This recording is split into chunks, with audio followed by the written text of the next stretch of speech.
Hello everybody, good morning. Myself, Dr. Shubhankar Sen from the Department of Mechanical Engineering, IIT ISM Dhanbad, welcome you to the second lecture of the second module of the 12-week SWAYAM NPTEL course, Finite Element Method in Thermal Engineering. In today's lecture, we shall provide more information on the functionals.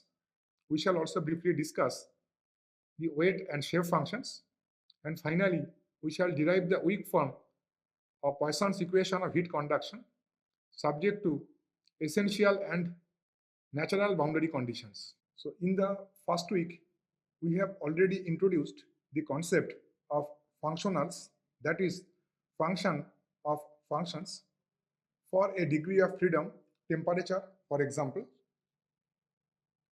that is a function of x in one dimension. We can define a functional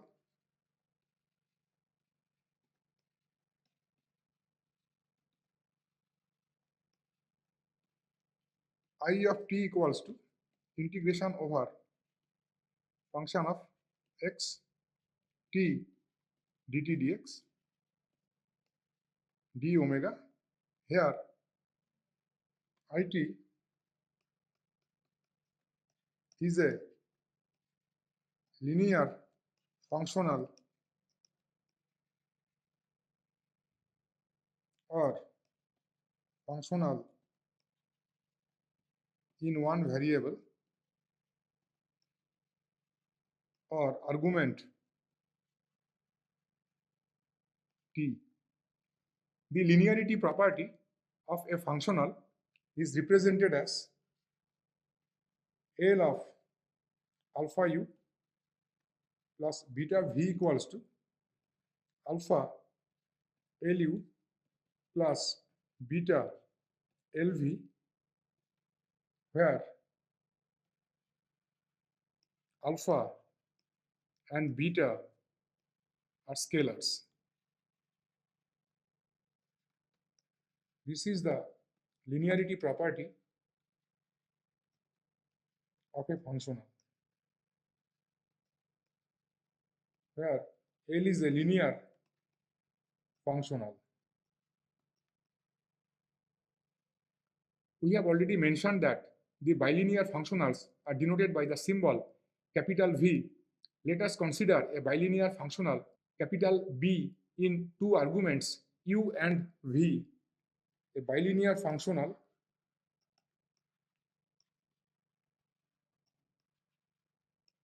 B in two arguments u and v are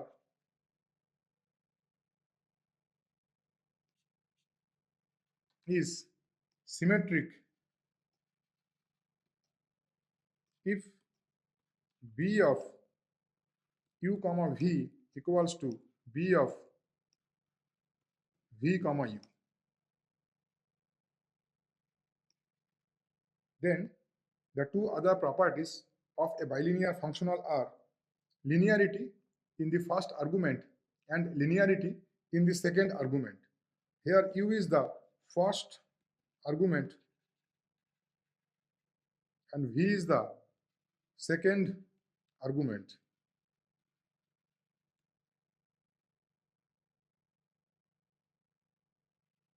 Linearity in first argument is expressed as B of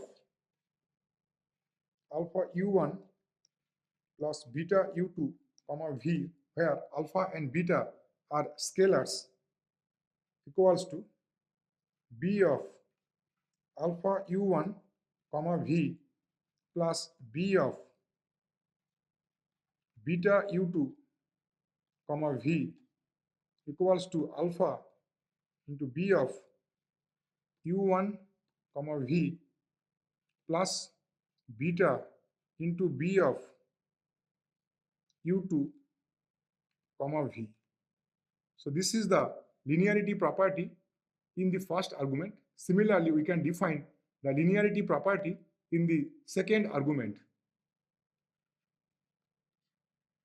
Linearity property in the second argument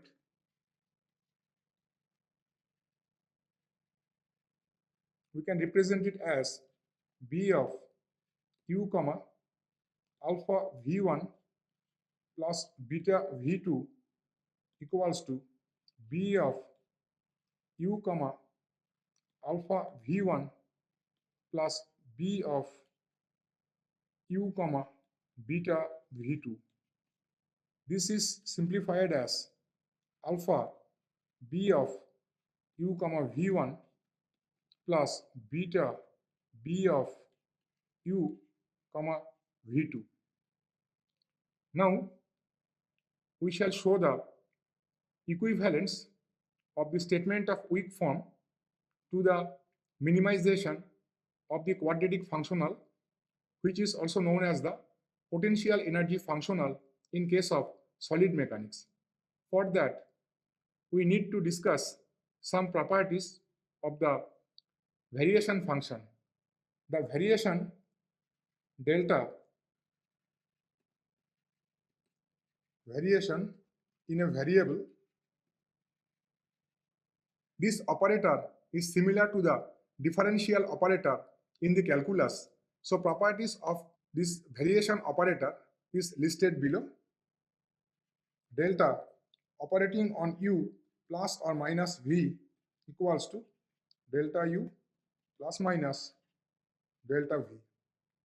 Delta u product v equals to u delta v plus v delta u. Delta u divided by v equals to v delta u minus u delta v divided by v square. Then delta of integration u d omega equals to integration over del u d omega, and delta of du dx equals to d of delta u dx. Now the last two properties, we can take help of these two properties and show the derivation that the minimization of the quadratic functional is equivalent to the derivation of the weak form. So we have already derived the weak form for the Poisson's equation. The weak form of Poisson equation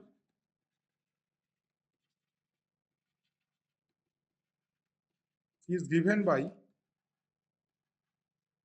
B of w comma t equals to L of w, and Poisson equation of heat conduction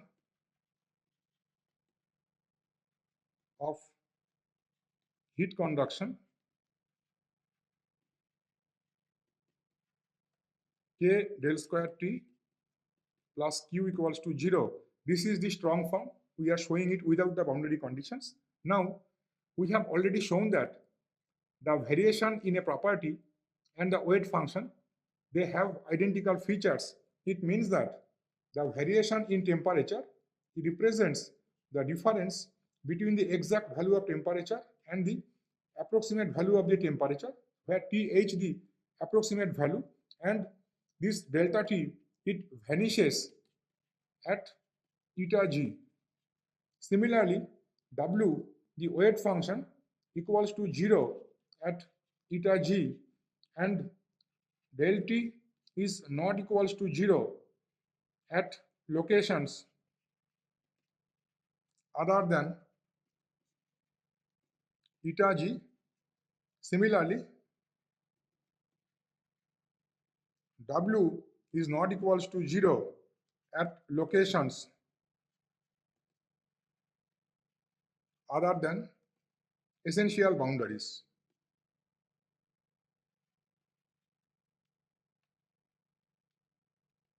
From here, we find a correspondence between the variation in temperature or variation in a degree of freedom and the weight function. So we can correlate W equals to delta T. So The weight function represents the variation in the degree of freedom.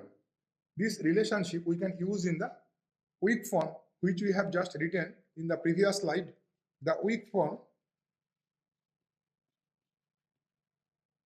B W comma T equals to LW can be simplified as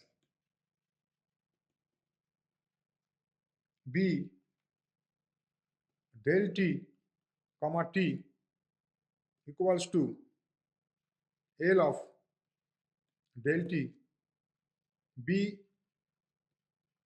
del T comma T equals to del of L comma T. Now B of W comma T, it was integration over omega del W del X into del T del X plus del W del Y into del T del Y over d omega, which can be simplified as del of del T del X into del T del X plus del of del T del Y into del T del Y over d omega equals to integration over omega del of del T del X into del T del X plus del of del T del Y into del T del Y d omega, which can be written as half of integration over omega 2 into del T del X to the power 2 minus 1 into del of del T del X plus 2 into del T del Y to the power 2 minus 1 into del of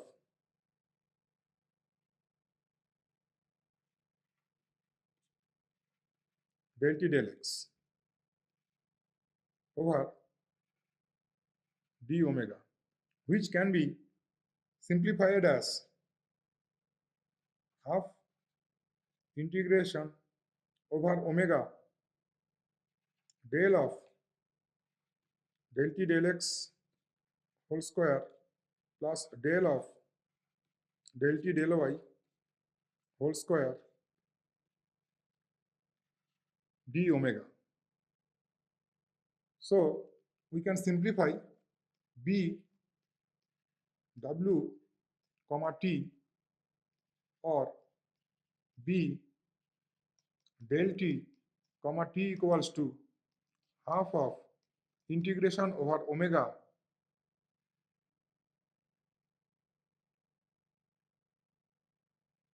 del of del T del X whole square plus del T del Y whole square d omega. This gives us B of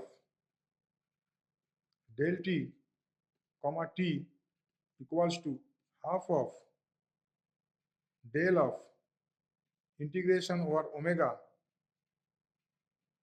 del T del X whole square plus del T del Y whole square d omega equals to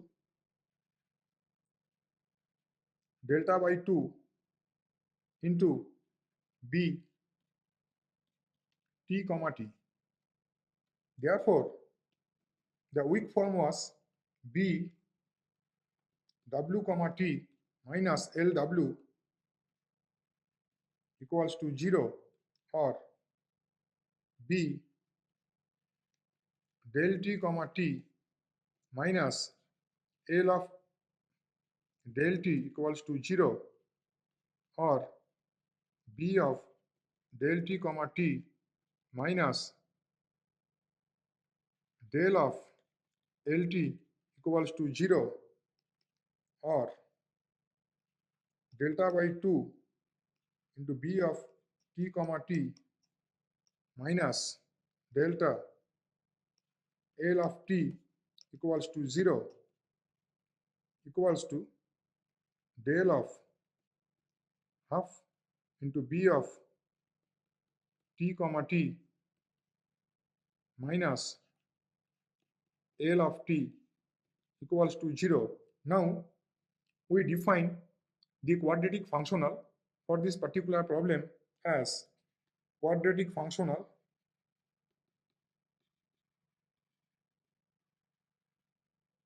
I equals to half of B of t comma t minus L of t. We started from the weak form and we reached a condition where the quadratic functional is reaching its minimization, indicating that del of I equals to 0 gives us the condition of equivalent to weak form. So the minimization of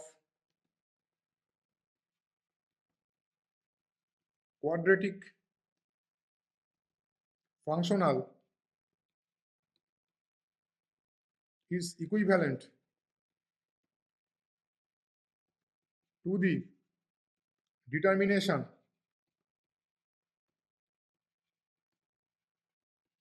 of the weak form.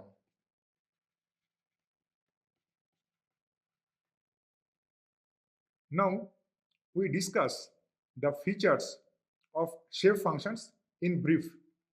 So the approximate functions phi j in variational methods are replaced by shape functions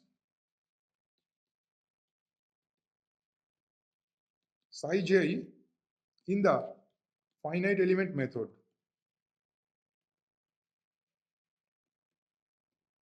The shape functions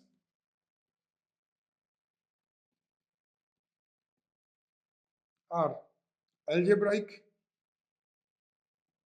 polynomials.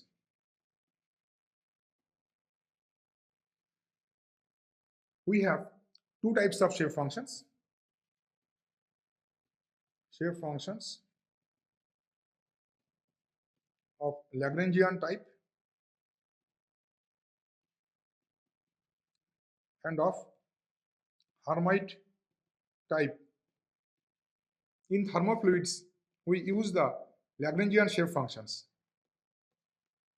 in thermofluids. These Hermite type shape functions we mostly used in solid mechanics.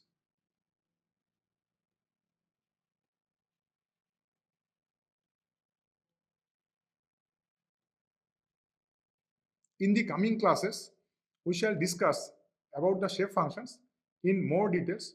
For the time being, we briefly introduce the concept of shape function in terms of a two-noded bar element. So consider a two-noded bar element. This is a line segment. This kind of elements with straight edges containing any number of nodes are known as bar elements. So a bar element represents a straight line. It may contain 2 nodes, 3 nodes, 4 nodes, or even higher order nodes. The sketch which we have made here, that is for a two-noded bar elements. It has 2 nodes. These nodes are identified as nodes 1 and 2. These nodes are defined as the local nodes. And the size of the element is delta x, that is known as the mesh size and grid size. Here we draw one origin of the Cartesian coordinate system which corresponds to x equals to 0, and this is our x-axis. So all the coordinates that is measured from the x-axis are denoted as the global or actual coordinates.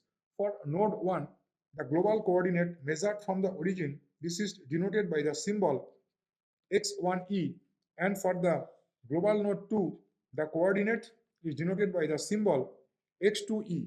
Now, for this finite element, which is denoted by the symbol e, we have two shape functions, one shape function per node. So, if we consider the first node, the shape function At the first node, this is denoted by the symbol psi1e, and this is a function of x. So local node 1, local node 2, and this is the mesh size delta x. Now this psi1ex, this is of the form of a plus bx.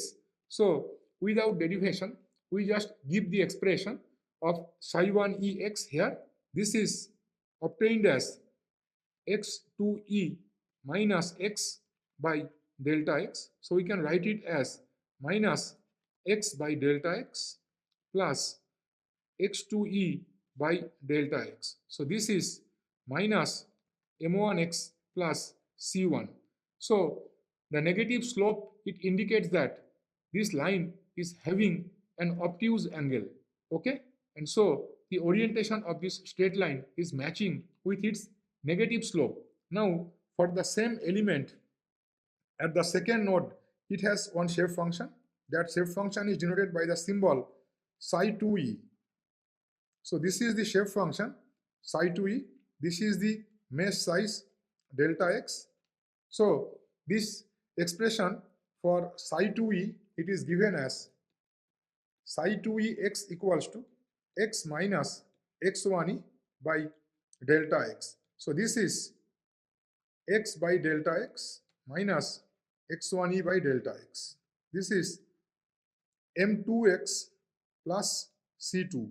So we can see that this straight line has a positive slope, and that slope is matching with the orientation of this straight line psi2x. Now these two straight lines, if we draw on the element itself, then it looks like this is our psi1ex and this is our psi2ex.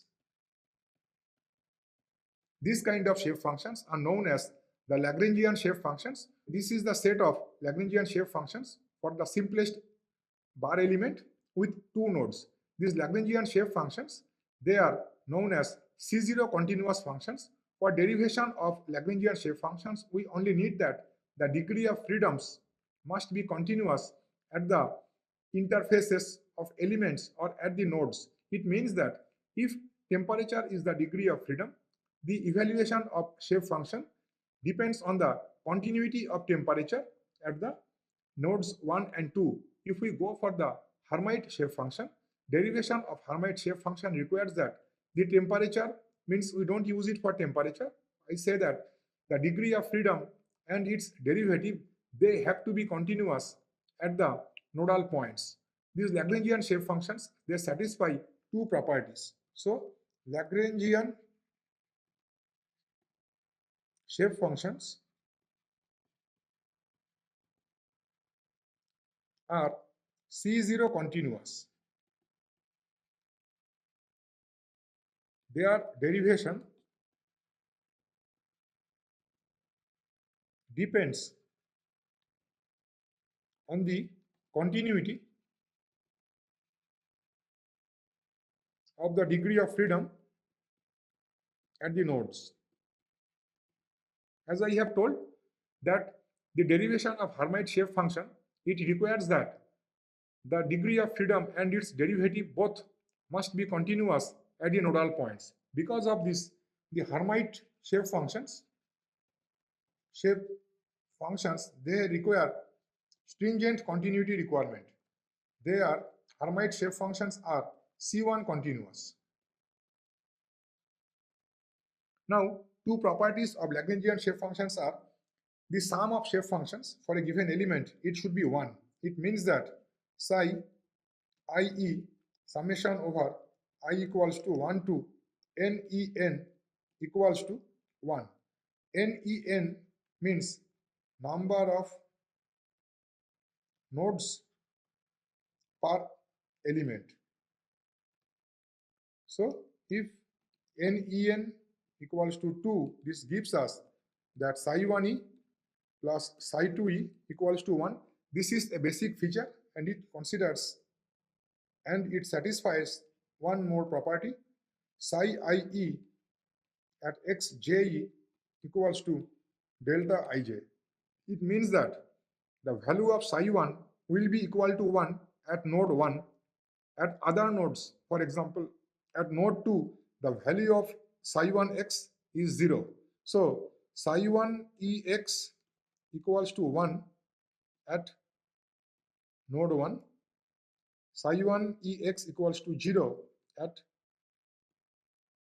node 2. Similarly, psi2ex is having the unit value at node 2 and psi2ex equals to 0 at node 1. In the coming classes, we shall keep on discussing more about the shape functions. These shape functions are algebraic polynomials and they decide the variation of the degree of freedom within the element. It means that if the shape functions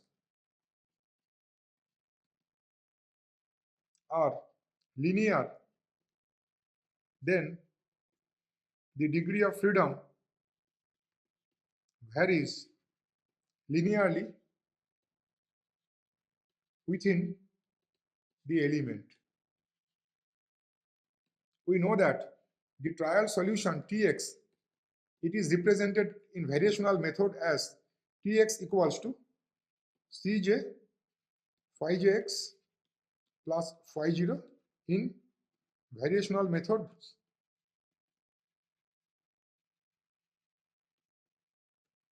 In case of finite element method, it is represented as Tje psi jex plus summation of Tbe psi be x, where j is varying from 1 to any n and b in the second part it belongs to eta g. Now these shape functions are functions of coordinates, and because of that these shape functions are known quantities. In this portion everything is known.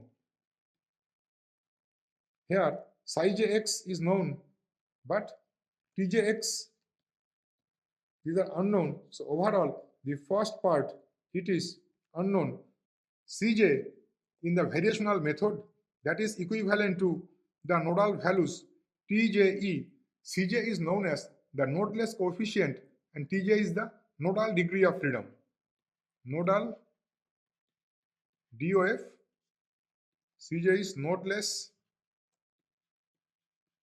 coefficient, and phi j approximate functions is equivalent to psi j. For calculation of phi j, we randomly selected them, or we select them based on experiments, based on our prior experience, but the selection of the shape function, it comes from the interpolation theory. Okay, so we shall derive some shape functions and then things will be very much clear. And now for the internal element, for an internal element in an FEM mesh, the trial solution can be written as summation of Tje psi jex j equals to 1 to n. So if this is linear, this portion must be linear. So it means that if we have multiple elements, so we are considering element 1, element 2, element 3, element 4, element 5, element 6 in a mesh, and it has global nodes 1, 2, 3, 4, 5, 6, 7. Then for every element we have two shape functions for every node. These shape functions can be drawn like this.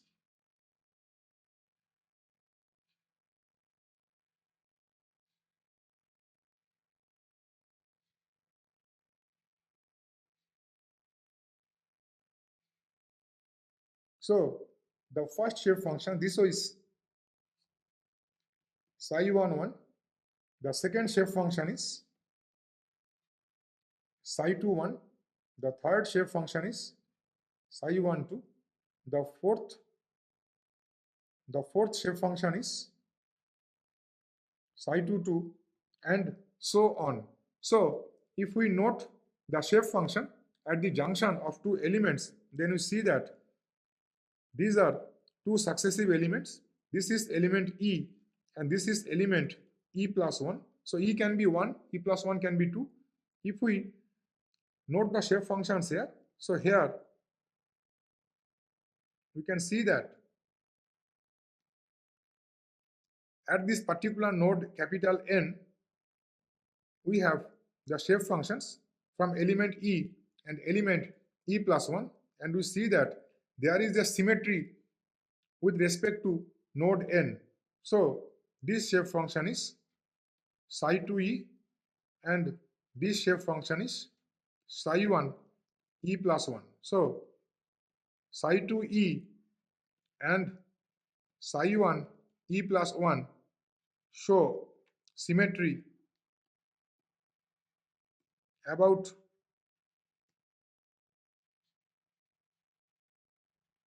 global node capital N.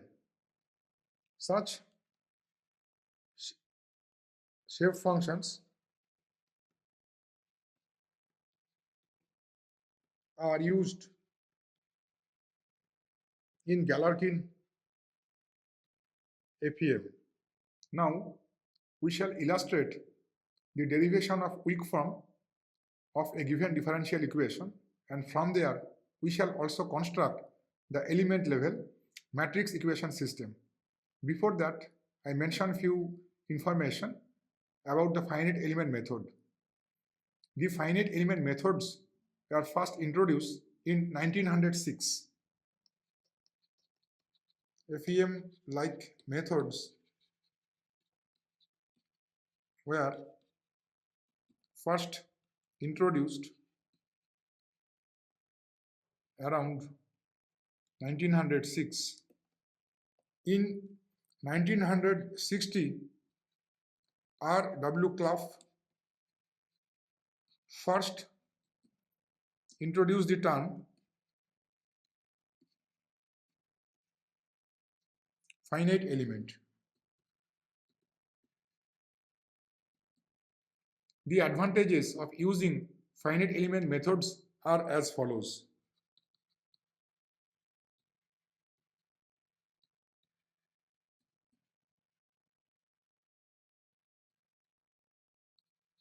Systematic construction of approximate functions.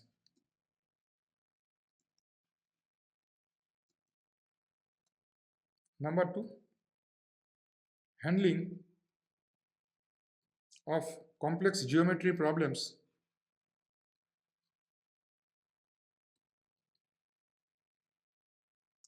involving intricate shapes.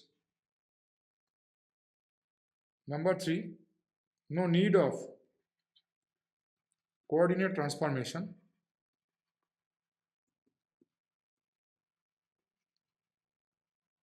Coordinate transformation for complex geometry problems.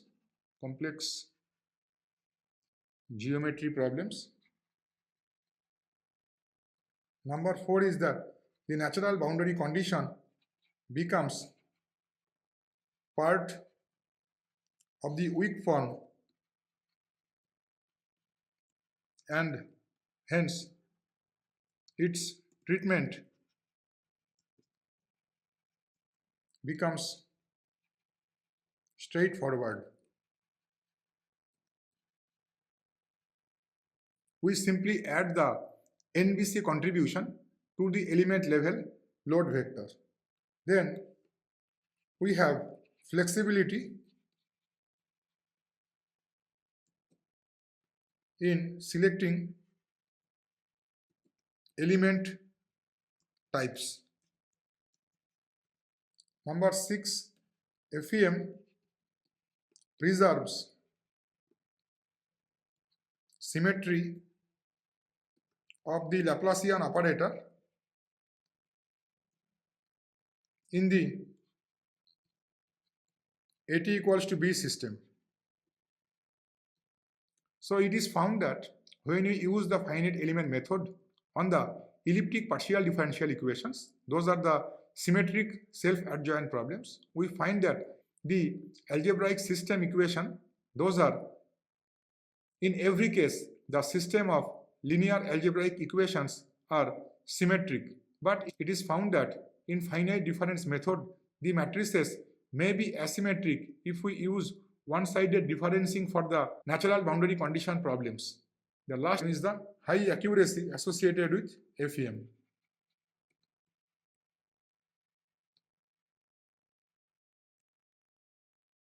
Now we derive the weak form for the Poisson's equation, and to this end we start with the strong form considering essential and natural boundary conditions. So derivation of weak form of Poisson equation. So the first step is given strong form k del square t plus q equals to 0 on omega t equals to g on gamma g k grad t equals to q0 on gamma h. So this is the strong form. Now we represent the strong form in the weighted integral form. So for this purpose we write the weighted integral form at the element level. The strong form which is valid for omega is not valid for the finite elements omega e. For the finite elements we start with the weighted integral statement of the strong form. So this is the domain and the domain boundary gamma. It has two parts. One is gamma g, the other portion is gamma h. On gamma g we are given t equals to g. On gamma h we are given k grad t equals to q0. And then we have the governing equation on the computational domain k del square t plus q equals to 0. Now the strong form is not valid on omega e, so we use the weighted integral statement on omega e. This is an arbitrary finite element e whose domain dimension is omega e and its boundary is gamma e. So this is gamma and this is omega. So on omega e k del square t plus q equals to 0 is not valid. We need to use the weighted integral statement.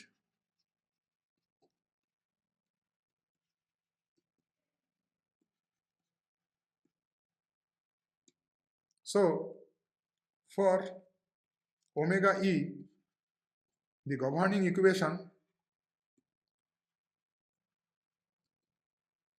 is cast in weighted integral form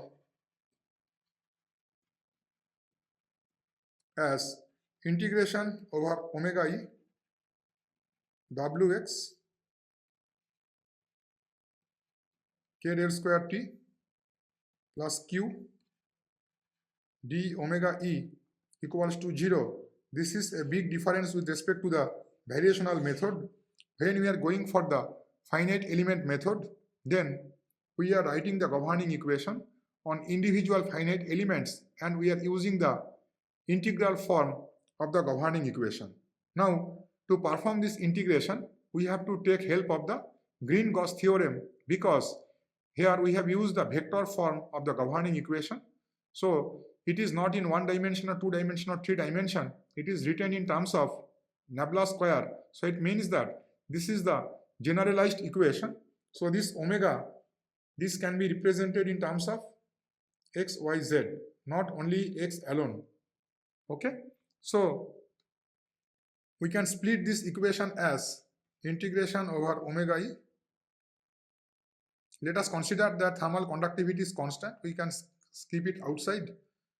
W del square T d omega e plus, we can take the rate of heat generation Q as also constant and we can keep it outside Q. Then W d omega e integration over omega e equals to 0. Now, by using the Green-Gauss theorem, this first part, it can be evaluated. So it is like K into minus integration over omega e gradient of W dot gradient of T into d omega e plus integration along the closed surface gamma e W into n cap dot del T d gamma e plus Q integration over omega e W d omega e equals to 0. Then we can separate the bilinear terms and the linear terms.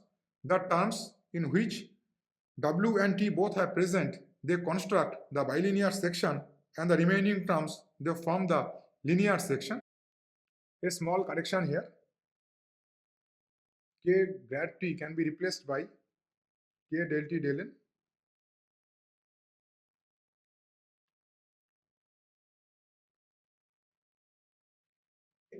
Integration over omega e gradient of W dot gradient of temperature d omega e equals to K integration over gamma e W del T del N d gamma e plus Q into integration over omega e W d omega e.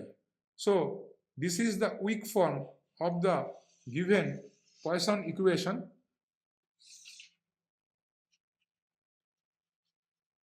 Weak form of the given Poisson equation. So the left hand side represents the bilinear term b w comma t, and the right hand side represents the linear term where b w comma t equals to k into integration over omega e gradient of w dot gradient of t d omega e, and lw equals to k into integration along the closed path gamma e w del t del n d gamma e plus the source term into w d omega e integration over omega e. We already know that the bilinear form is symmetric, or we have a quadratic functional for this particular equation. So this can be solved by using the Rayleigh-Ridge method, or also by using the method of weighted residuals. If we note that, then we find that the strong form, it was of second order. Second order equations or even order equations are integrated by half the order of the equations, and in that equation we find the secondary variable in the boundary integral term. If we look into the boundary integral term, this represents the boundary integral term. In this boundary integral term, the term within gamma e w into k del t del n d gamma e, this is the boundary integral term appearing in the RHS of the weak form. This boundary integral term must contain the secondary variable for the corresponding physical problem, and then the secondary variable must be a physical quantity. So here in the boundary integral term, we have w into k del t del n d gamma e, excluding w d gamma e. Whatever is left, that must represent a physical quantity. So here k del t del n or k grad t, this represents the secondary variable for heat conduction problem.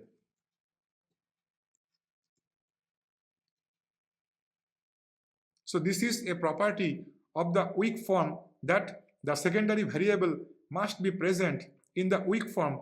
If the secondary variable is not present in the weak form, then it is possible that we have made some error, we have performed some error in evaluating the weak form.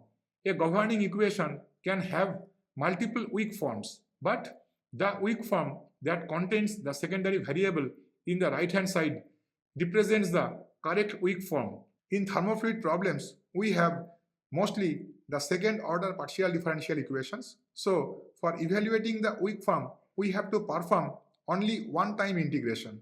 For the continuity equation, the order of the equation is 1 and we do not have any secondary variable. Because of that, we do not integrate the continuity equation but retain the continuity equation in its integral form. So integral form of a first order partial differential equation represents its weak form. So we should remember that weak form of a differential equation is non-unique. A differential equation can have multiple weak forms, but the appropriate weak form must include the secondary variable in the boundary flux term of the weak form. Okay, so when we integrate the governing equation, the order of the equation reduces in the integral form, and differentiation, it is traded between the weight function as well as the degree of freedom.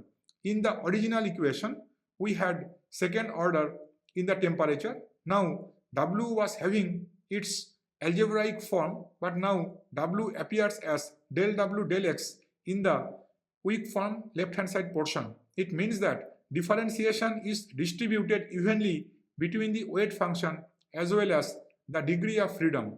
When we have the weak form, we are ready to generate the element level algebraic equations. So that will be the third step. So generation of element level equations. In this case, we use the Galerkin finite element. So we use GFEM or Galerkin finite element approximation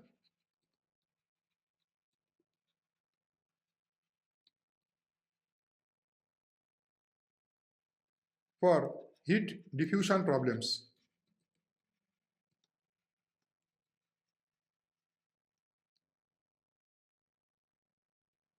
This Galerkin finite element method, it does not have any directional bias. GFEM does not have any directional bias, and the diffusion phenomenon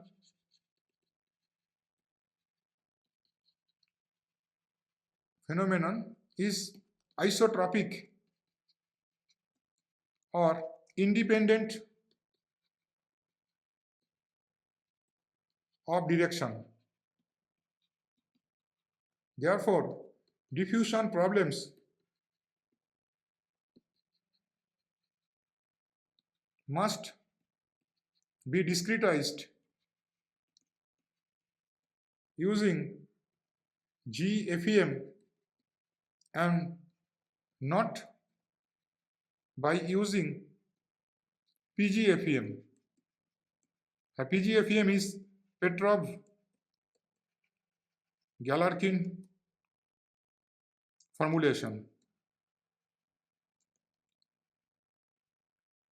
So our weight function it becomes the approximate function. But now in the FEM, there is no approximate function. Approximate functions are replaced by shape functions or basis functions or interpolation functions. So phi jx of variational methods are replaced by psi jx in FEM and CJs are replaced by TJEs. Okay, so in variational method,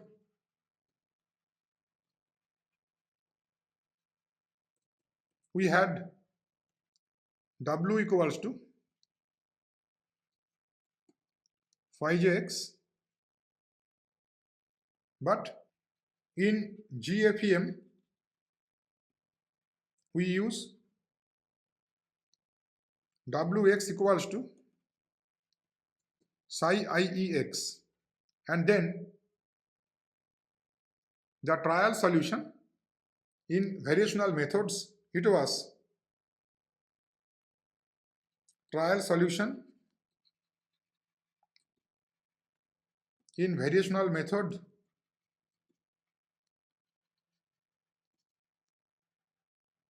was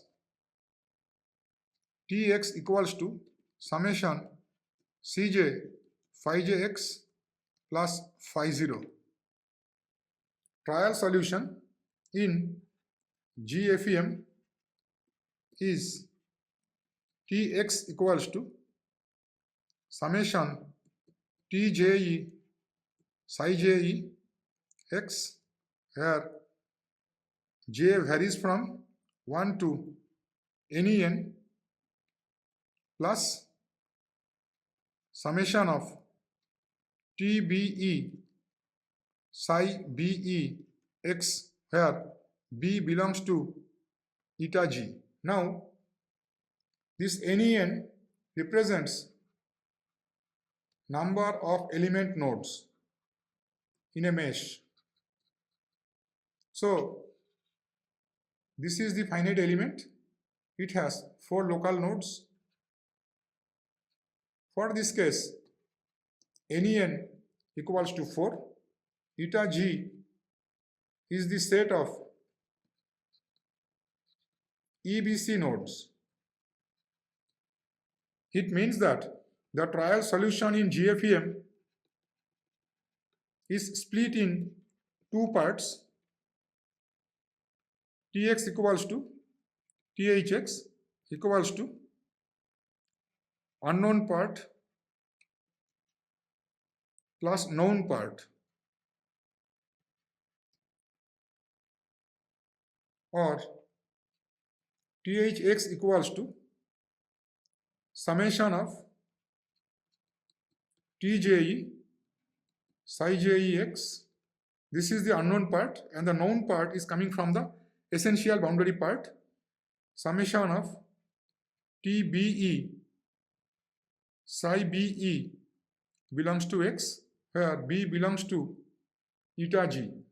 So if this is the essential boundary gamma g and the rest is Neumann boundary gamma h, so this remaining portion, if this is the Neumann boundary gamma h, then the quantity small b, it resides on gamma g.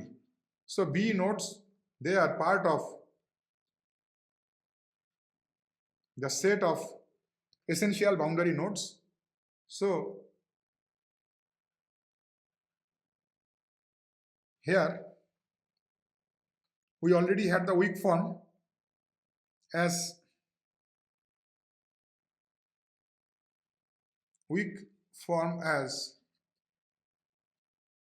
k integration over omega e gradient of w dot gradient of temperature d omega e equals to q into integration over omega e w d omega e plus k integration over gamma I. Here we substitute W equals to psi IE and T equals to summation TJE psi JEX plus summation of TBE psi BE x j equals to 1 to NEN, B belongs to eta G. Okay, so when we substitute this weight function in the Galerkin formulation as shape function and this trial solution as a linear combination of the unknown part and the known part, this is TH, unknown part,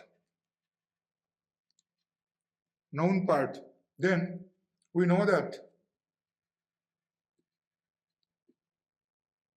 TH is the approximate solution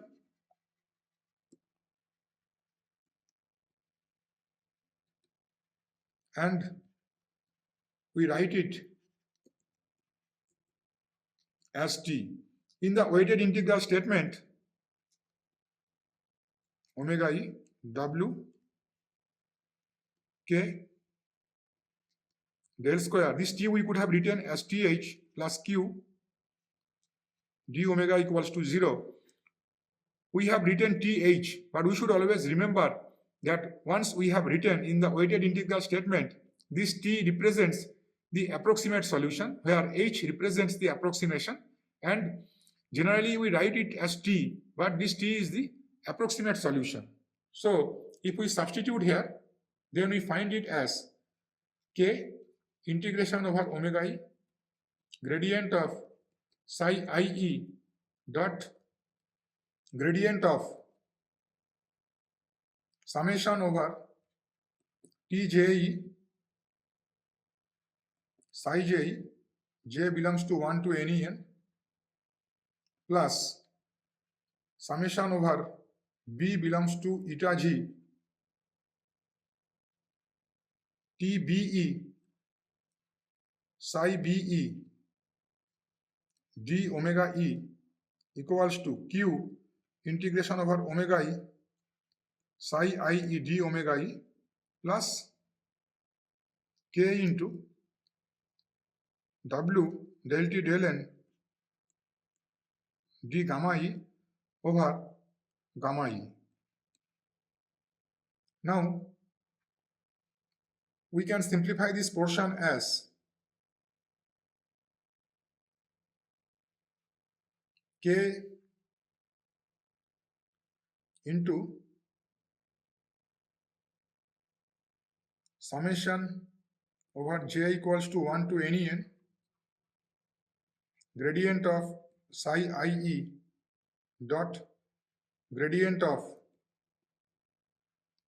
psi JE d omega E integration over omega E into TJE plus K into summation over B belongs to eta G gradient of psi IE dot gradient of psi BE d omega E into TBE equals to Q into integration over omega E psi IE d omega E plus K integration over gamma E W del T del N d gamma E. Now the quantities that are known, we keep them in the left hand side, and the right hand side it constitutes of quantities that are known. Here the derivatives of the shape functions, they construct the coefficient matrix of known entries. So this expression, it can be written as K into summation over j equals to 1 to n kije tje equals to q into integration over omega e psi ie d omega e plus k closed integral gamma e w del t del n d gamma e minus k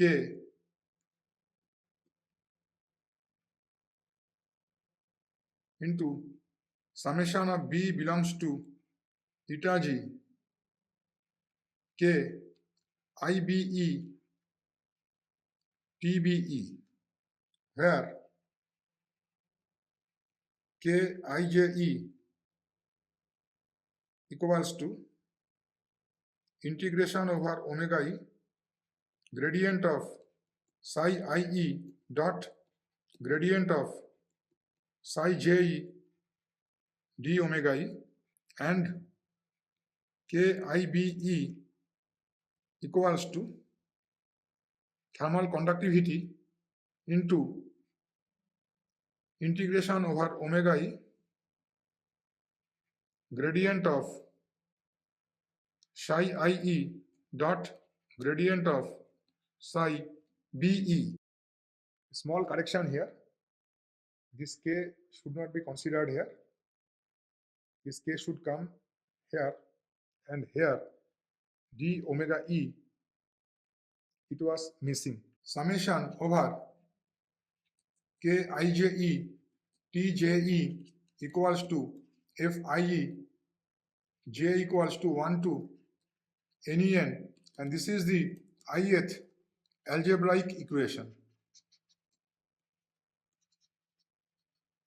So this is the FEM discretized algebraic equation. We started from the strong form, which was a differential equation.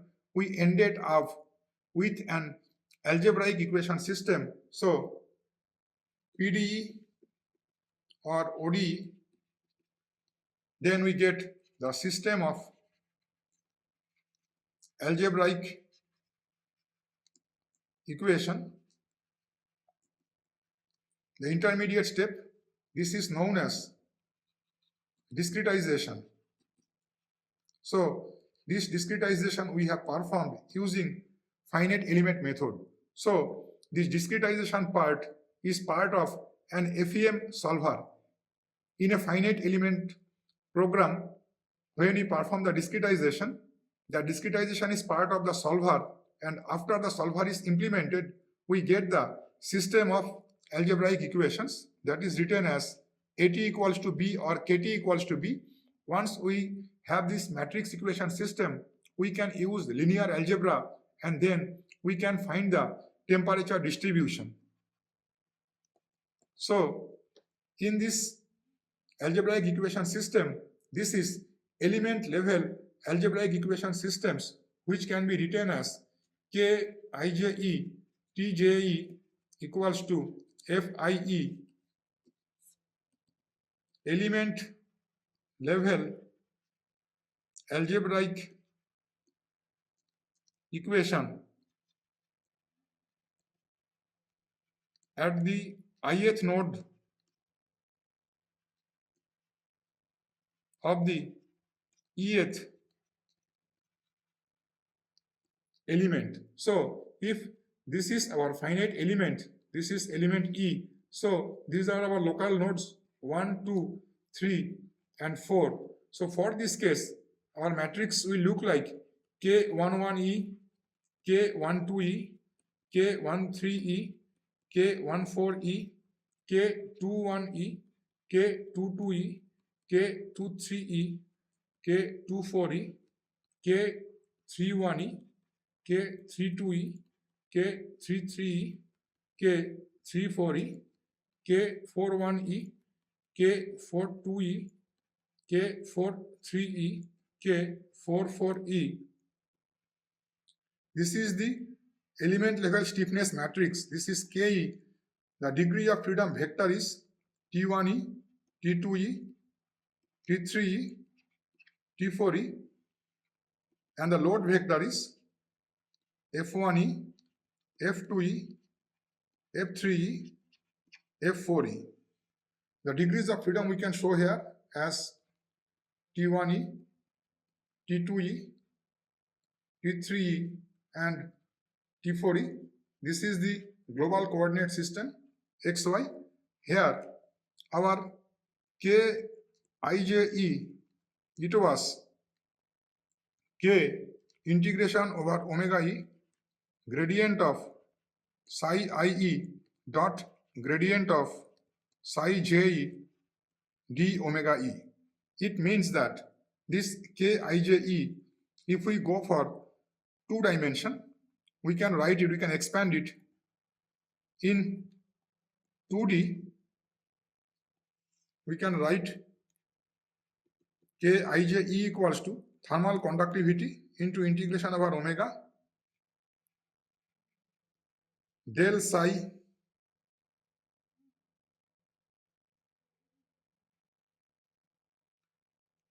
ie del x del psi je del x plus del psi ie del y del psi je del y into d omega e. So if we put I equals to 1, j equals to 1, then we shall get, put I equals to 1, j equals to 1. This will give us K11 E equals to K integration over omega e del psi 1 e del x whole square plus del psi 1 e del y whole square d omega e. It means that the entries of the stiffness matrix, they are actually coming from the global derivatives of shape functions. Okay, so we can vary I from 1 to 4. We can vary j also from 1 to 4, and from there we can find out the Kije terms. Similarly, our Fie, it was q into integration over omega e psi ie d omega e minus k integral over gamma e w del t del n d gamma e plus thermal conductivity into integration over omega e gradient of psi ie dot gradient of psi be d omega e. Now, if we have all the boundary conditions as essential boundary condition, then contribution from this flux term, this term, it will be 0 if we have all the essential boundary conditions. And then this portion gives us the implementation of essential boundary condition data. So when we are writing the weak form of the heat conduction equation in vector form, then we are finding that the right hand side, it contains the contributions from the source term, contributions from the natural boundary condition, and contribution from the essential boundary condition. Small correction here. The natural boundary condition term should be associated with the positive sign, and the essential boundary condition term should be associated with negative sign. The weak form of the Poisson equation we rewrite again here as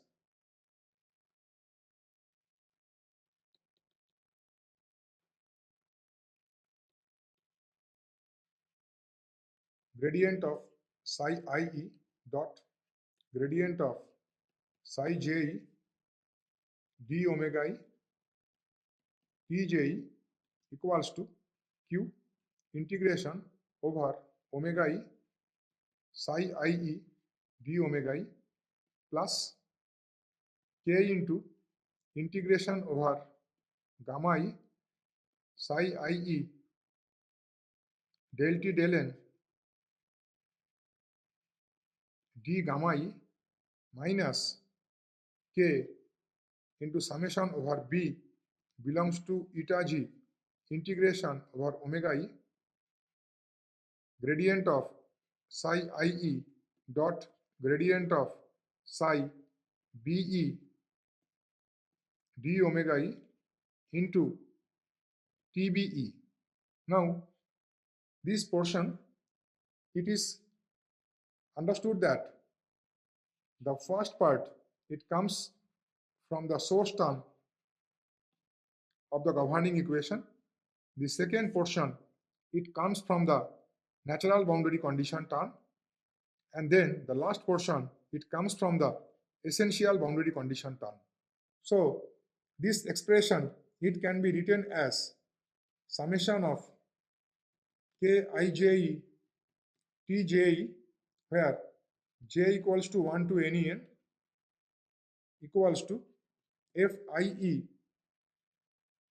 where kije equals to k into integration over omega e gradient of psi ie dot gradient of psi j d omega e, and fie equals to q into integration over omega e psi ie d omega e plus k into boundary integral of psi ie del t del n d gamma e minus k summation over b belongs to eta g integration over omega e gradient of psi I dot gradient of psi be d omega e into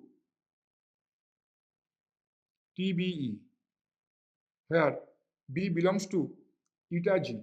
Now, this expression, this gives us the matrix equation system, which we write it as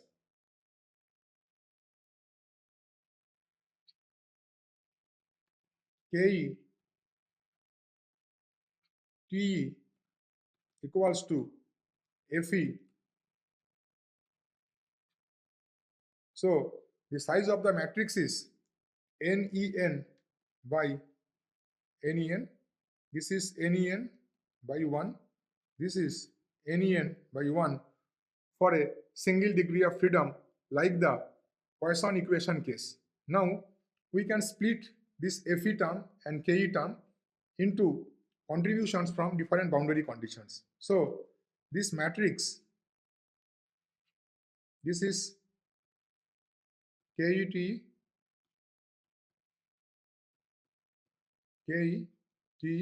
this contribution is from conduction. This is Ke, this is contribution from convection into Te plus K dash E Te to the power 4.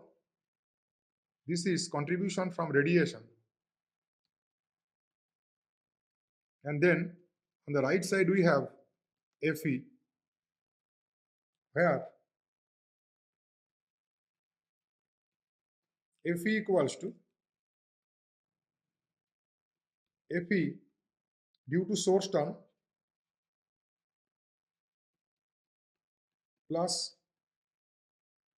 Fe due to natural boundary condition plus Fe due to convective boundary condition plus Fe due to radiative boundary condition. Now, for an internal element which is not exposed to the boundary, then the convection matrix, this matrix, and the radiation matrix, they will be absent. And similarly, all the boundary condition terms, they will be 0. We shall be left only with the source term. So here we did not add the essential boundary part. So Fe from the EBC. So here we have considered that all the boundary conditions and the source terms, they are contributing to the load vector. If the element is exposed to radiative boundary condition, it alters the element level matrix, and then it also alters the boundary condition. Now, the Poisson's equation of heat conduction is K del square T plus Q equals to 0. This we can think of del square T equals to minus Q by K. Now, the system of algebraic equations, it comes as Ke Te equals to Fe. From here, we understand that this del square term, it contributes to the construction of the element level stiffness matrix. So, the Ke term is contributed by the Laplacian operator.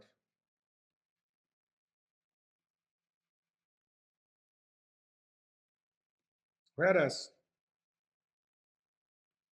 Fe term is contributed by the source term and boundary conditions. The integrands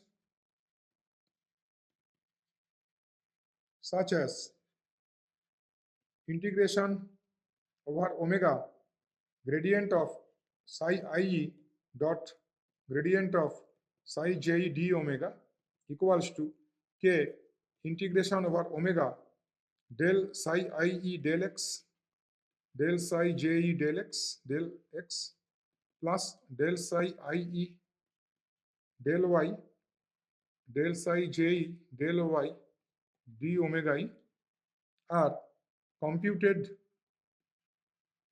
using Gauss quadrature. So, for a mesh, for example, if we show in one dimension,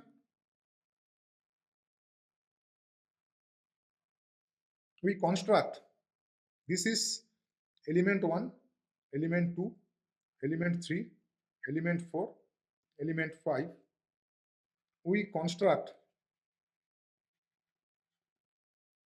the Ke and Fe matrices and vectors for every element.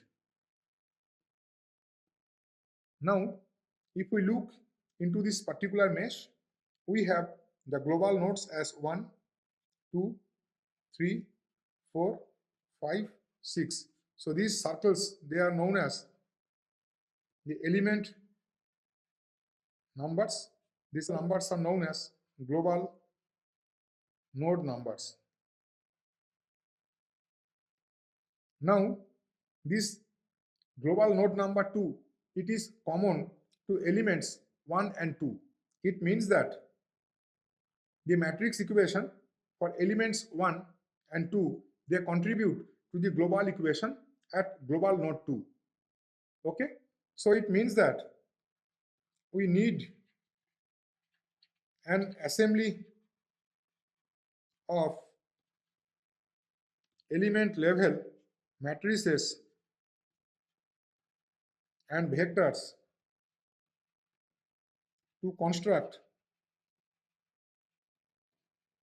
the global matrix and vector equation system Kt equals to F. So this assembly procedure, this is an integral part of the FEM formulation. Once we generate the element level matrices and vectors, we perform the implementation of boundary conditions, and then we perform the assembly of the element level matrices and vectors. This assembly gives us the construction of the global matrix equation system. Here we provide a brief nomenclature.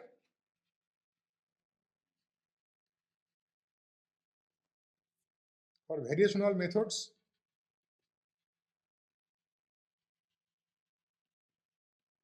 for FEM, variational methods, omega, gamma, they are same in omega, gamma, omega E, gamma E, Cj, these are TJE, phi j and phi 0, their parallel is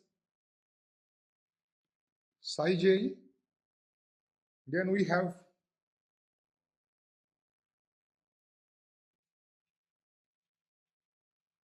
this is domain, this is domain boundary, this is element domain, element domain boundary, this is nodeless coefficient,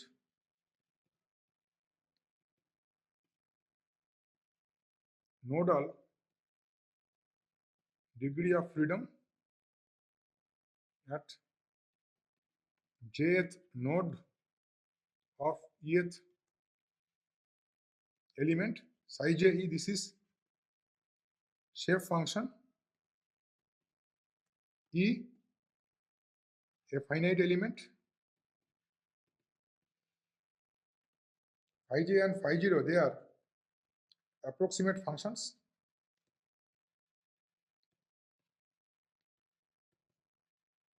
Then nen number of element nodes,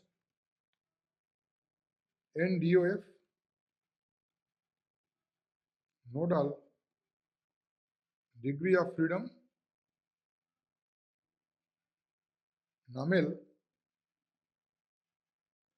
number of elements, numen p number of nodes. Here we conclude today's class. Today we have provided the expression for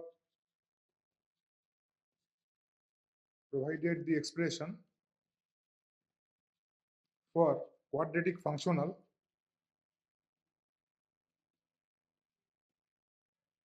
for Poisson equation associated with the Laplacian operator. And finally, we have derived the weak form of Galerkin type subject to EBC and NBC.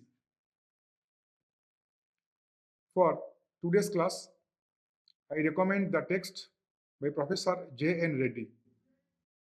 Thank you very much for attending this lecture.